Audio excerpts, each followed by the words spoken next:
पिछले भाग में हमने देखा। कहिए, ये नहीं जानते आप मुझे? आपको नहीं जानता देवी। आपको स्मरण है, बोलिए। बस कीजिए देवी पार्वती। एक समय अवश्य आएगा जब सभी त्रिदेव आपको छोड़कर अपने स्थान लौट आएंगे। आपके इस अहंकार को देखते हुए आज मैं घोषणा करती हूँ देवी पार्वती, मैं मेरे शिव को किसी भी काल में स्वयं से अलग होने नहीं दूंगी। अब आगे।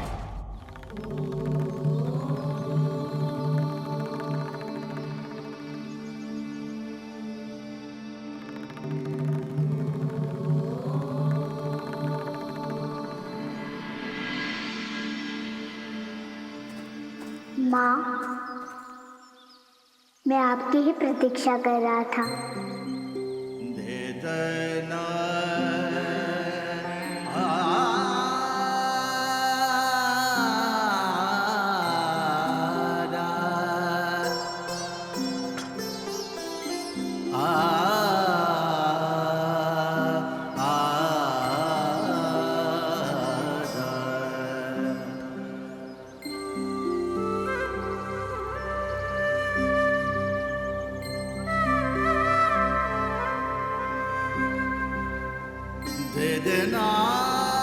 शिव,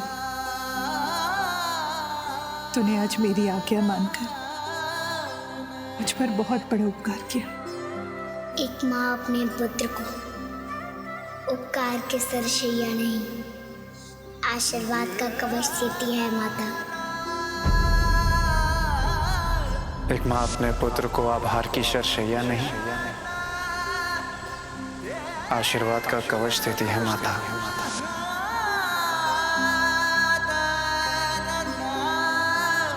हाँ पुत्र, मेरा आशीर्वाद, मेरा आभार, सब कुछ तेरा ही तो है। आज तूने सारे संसार को सिद्ध कर दिया कि तेरा और मेरा संबंध कितना टूट है।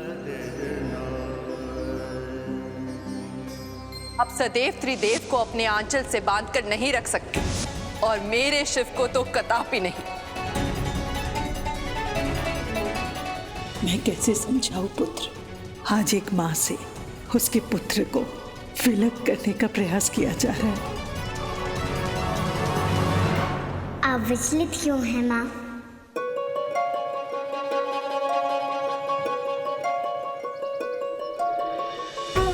पुत्र शिव, जानती हूँ आज जो चुनौती मैंने देवी पार्वती को दी है वो मेरा आदर्श निर्णय नहीं था,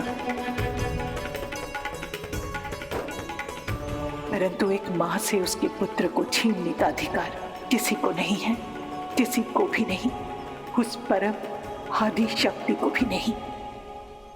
माँ, शिव, मैंने एक निर्णय लिया है।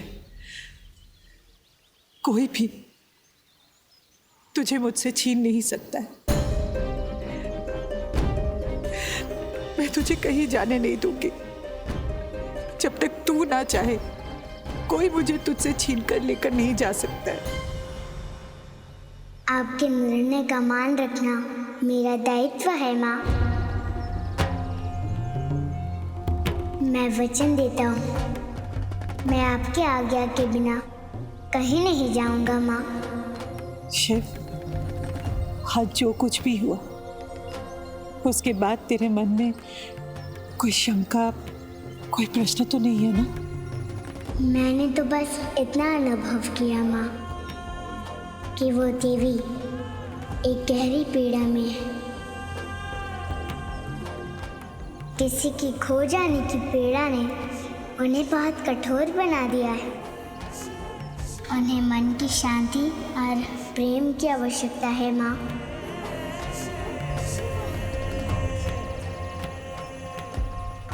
मैं जानती हूँ तेरे मन को शिव।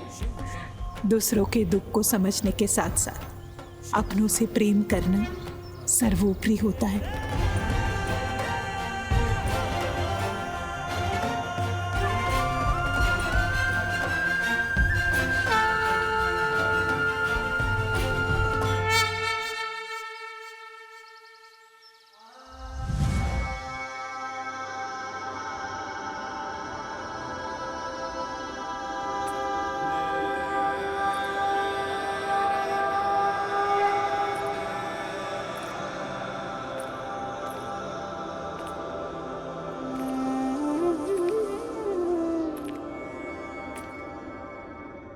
शिव कैलाशों के वासी, धौली धारों के राजा, शंकर संकट हरना, शंकर संकट हरना, हो शिव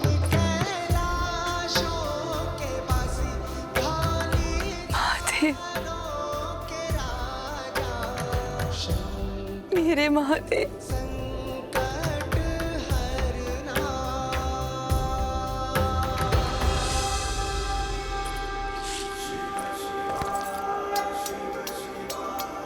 यदि ये स्वप्न है तो मैं कभी भी स्वप्न से बाहर नहीं आना चाहती महादेव। जिस प्रेम और शांति को मैंने खो दिया था, आज ऐसा प्रतीत हो रहा है जैसे उसे पुनः प्राप्त कर लिया हो। गिरजा,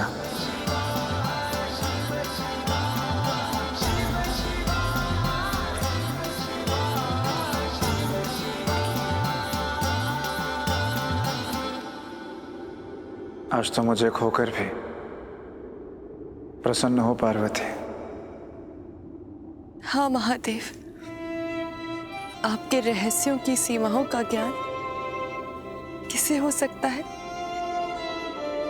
ये लीला भी तो आप ही ने रची है ना। काली और काली की चरम भावनाओं की लीला। उस रूप ने मेरे क्रोध और अहंकार को भी विसर्जित कर दिया है महादेव।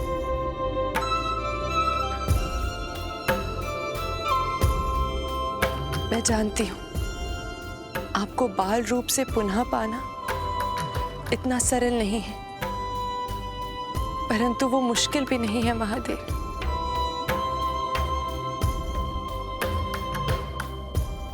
आज मैं एक नई पार्वती को देख रहा हूं, जिसने अपने लिए एक नए मार्ग का निर्माण किया है। और ये मार्ग इतना सरल होगा, इसकी तो मैंने कल्पना भी नहीं की थी। जानती हो पार्वती,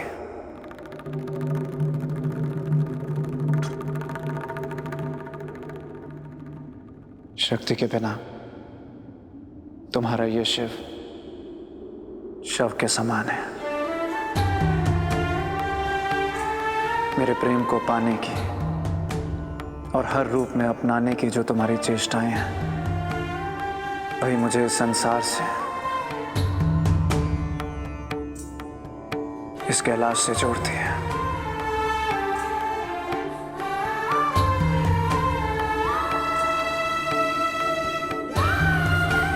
महादेव,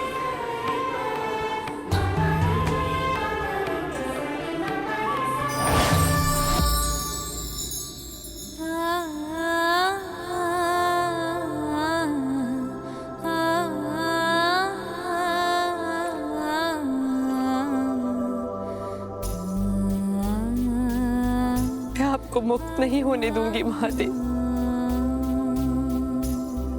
संसार के बंधन से तो आपको बंधना ही होगा, क्योंकि आपकी गिरजा की इच्छाएं अभी पूर्ण नहीं हुई है।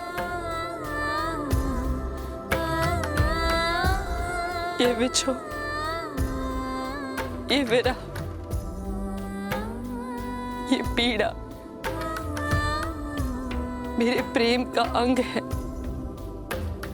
और आप तक पहुंचने का मेरा मार्ग। और इस मार्ग से मैं आपको पुनः प्राप्त करूंगी।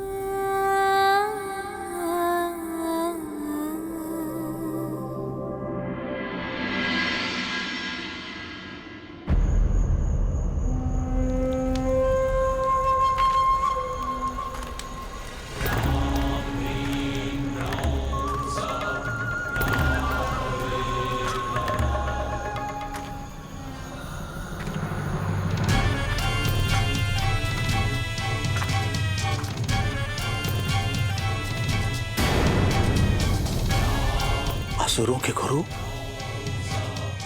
शुक्राचार्य, आप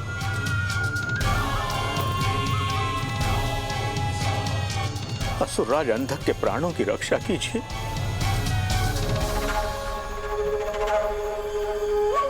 इसके शरीर से काली के खड़क का प्रभाव समाप्त करना होगा।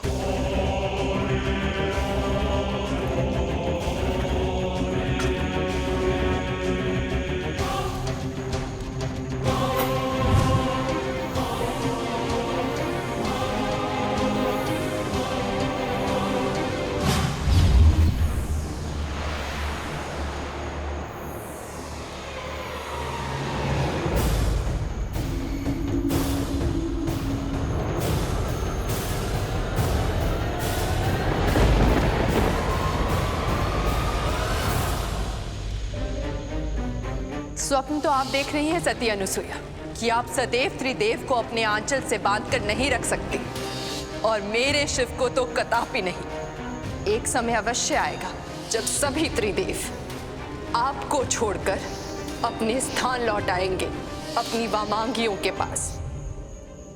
देवी,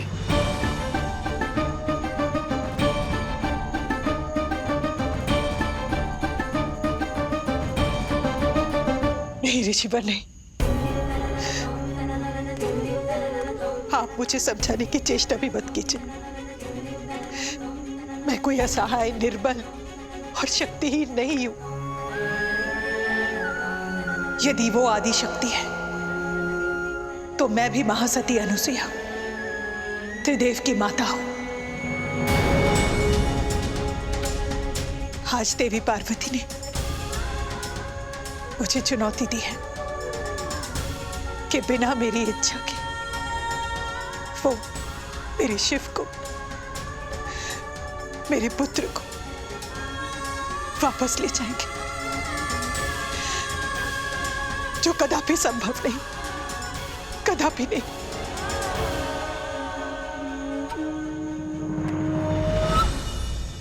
परंतु देवी पार्वती की इच्छा अनुचित भी तो नहीं है ना देवी। शिव पर उनका भी तो अधिकार है ना। पुत्र पर केवल माता का अधिकार होता है ऋषिवर। एक समय के पश्चात पुत्र पर केवल माता का अधिकार नहीं रह जाता देवी। अब आपका इस प्रकार शिव और शक्ति के विभाजन का पर्याय बन जाना कहां तक उचित है, मैं समझ नहीं पा रहा हूं। बात उचित अनुचित की नहीं है ऋषिवर, बात है अस्तित्व की। मेरा पुत्र मेरा जीवन है, और कोई अपने जीवन को स्वयं से त्याग नहीं करता। यदि मेरा शिव स्वयं मेरा परित्याग करता है तो मैं उसे रोकूंगी नहीं, परंतु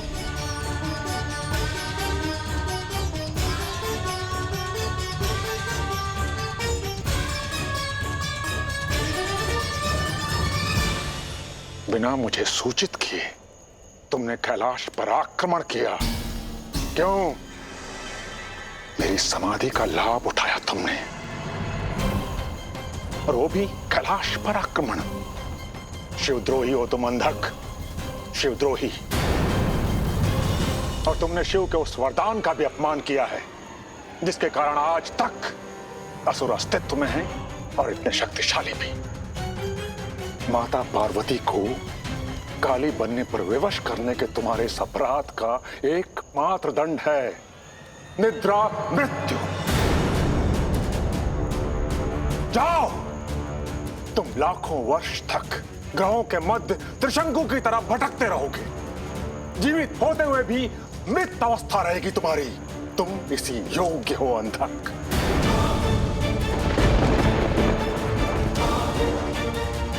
ऐसा मत कहिए गुरुदेव। तुम भी तो इसी विषाक्त वृक्ष की बेल हो ना।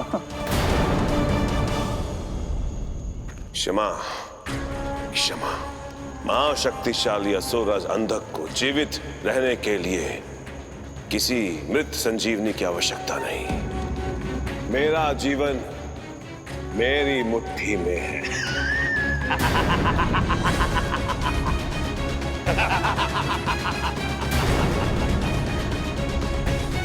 मैंने तुम सभी लोगों को आज यहाँ इसलिए बुलाया है क्योंकि यहाँ के उपरांत कैलाश की सीमा शुरू हो रही है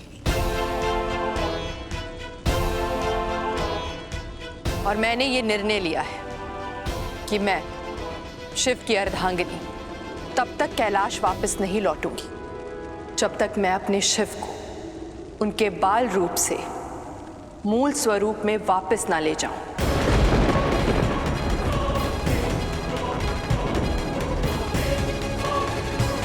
माता, ये मेरा अंतिम और अटल निर्णय है।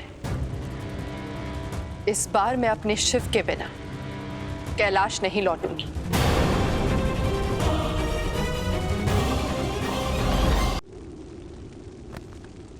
माता, यदि आप कैलाश पर नहीं रहेंगी तो मेरे प्रभु का कैलाश अव्यवस्थित हो जाएगा। चिंतित मत हो नंदी, मेरी अनुपस्थिति में मेरी बहन गंगा मेरे सभी दायित्वों का निर्वहन करेगी।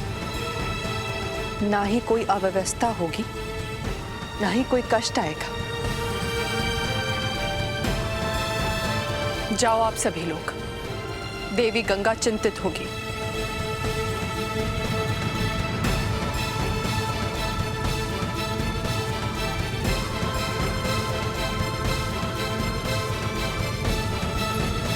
जाओ आप सब लोग, मुझे दुर्बल मत बनाओ। आप लोगों से अलग होना मेरे लिए भी दुखदाई है।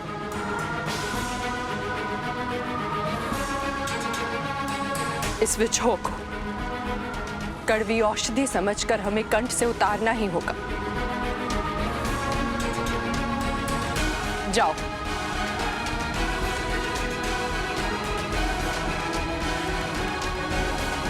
नंदी तुम भी जाओ। मैं नहीं जाऊंगा, आप मुझे भी अपने साथ ले चलिए। मैंने तो अपने प्रभु को वचन दिया था कि मैं सदा आपके साथ रहूंगा, और यदि मैं आपके साथ नहीं रहा और प्रभु ने मुझसे पूछ लिया तो मैं क्या उत्तर दूंगा प्रभु को। माता, मुझ पर कृपा करे माता, मुझे अपने साथ ले चले।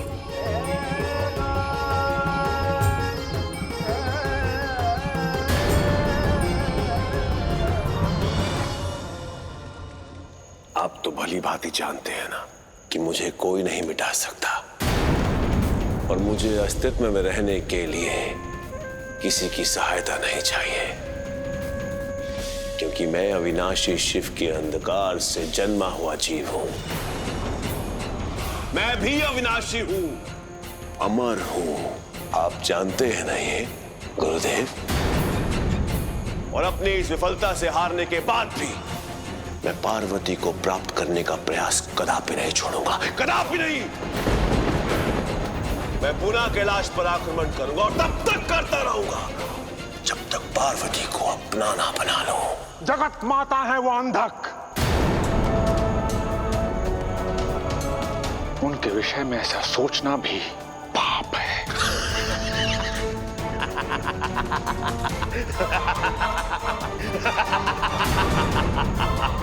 पाप तो असुरों का धर्म है गुरुदेव। देवता होकर शिव ने छोड़ दिया अपने धर्म को, कैलाश को, पार्वती को और अपने दायित्व को, तो मैं असुर होकर कैसे छोड़ दूं अपने धर्म को गुरुदेव? एक बार काली के प्रहार से बच गया तो भी तेरा अहंकार समाप्त नहीं हुआ है। मूर्ख और लोभी को समझाना व्यर्थ है, इसे प्रलोभन देकर भटकाना होगा। क्या हुआ गुरुदेव? किस सोच में डूब गए? सोच रहा था कौन सा सही मार्ग होगा तुम्हारी कामनाओं की पूर्ति के लिए। तो बताइए गुरुदेव, बताइए, ऐसा कौन सा मार्ग है जिस पर चलकर अंधक पूरे संसार का स्वामी बन जाएगा। कैलाश का नहीं, स्वर्ग का। स्वर्ग? तात्पर्य क्या है आपका? मेरा तात्पर्य यह है अंधक कि तुम कैलाश पर नहीं, स्वर्ग पर आक्रमण करो। क्योंकि त्रिदेव ने बालक का रूप धारण कर लिया है, इसलिए वहां पर छुपे हुए असुरक्षित अमृत कोश को अपने अधिकार में ले लो।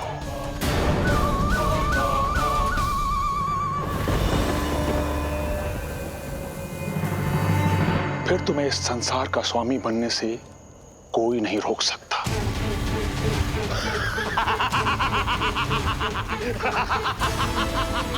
अब से अंधक का लक्ष्य होगा अमृत कोश को प्राप्त करना। और मेरा लक्ष्य है तेरा अंत। जैसे ही तू स्वर्ग के अमृत को पाने का प्रयास करेगा, त्रिदेव तत्काल उसकी रक्षा हेतु अपने वास्तविक स्वरूप में आ जाएंगे।